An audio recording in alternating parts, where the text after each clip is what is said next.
Recently যারা ল pass করেছে তাদের মধ্যে একটা কোয়েশ্চেন খুব পাওয়া যায়, বা আমার কাছে প্রচুর রিকোয়ারমেন্ট আসে এই কথাটার, যে দাদা এলএলবি তো পাস করে গেলাম, এবার এলএলএম করাটা কি রিকোয়ার্ড, বা এলএলএমটা কি করতেই হবে, বা করলে কি আমি আগামীতে প্রচুর সুবিধা পাবো?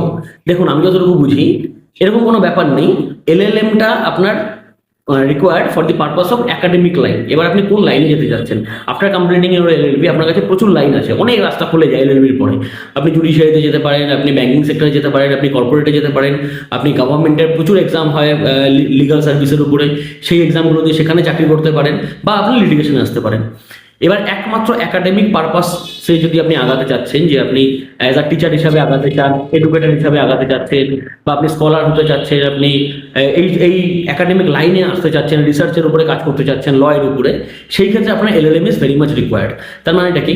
আপনি যদি লিটিগেশনে যাচ্ছেন, অ্যাকচুয়ালি সবাই যেটাকে ইনিশিয়ালি চুজ করে যে আমি ওকালতি করবো বা লিটিগেশনে আসবো, লিটিগেশন আসার জন্য কিন্তু আপনার এলএলএম ইজ নট রিকোয়ার্ড।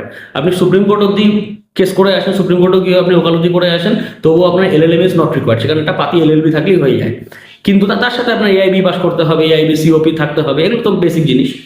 কিন্তু LLM is not required for litigation, LLM is required for academic purpose. আপনি স্কলার হতে যাচ্ছেন, আপনি ল নিয়ে রিসার্চ করতে যাচ্ছেন, আপনি কলেজে পড়াতে যাচ্ছেন, ল কলেজগুলোতে পড়াতে যাচ্ছেন, সেই জন্য আপনার LLM is very much required. Without having the degree of LLM আপনি কিন্তু এই একাডেমিক লাইনে কোনোখানেই আপনি জায়গা পাবেন না। কিন্তু একাডেমিক পারপাসটাকে বাদ দিয়ে, এবং দুই একটা ম্যাটার আছে, দুই একটা ছোট ছোট বিষয় বাদ দিয়ে, ছোট ছোট বিষয় গভর্নমেন্ট চাকরির ক্ষেত্রে দেখা যায়, সেই দু একটা ম্যাটার বাদ দিয়ে বাকি 90% ক্ষেত্রে দেখা যায় যে কোনোখানেই কিন্তু এলএলএম এর রিকোয়ারমেন্ট থাকে না, সবখানে এলএলবির রিকোয়ারমেন্ট থাকে।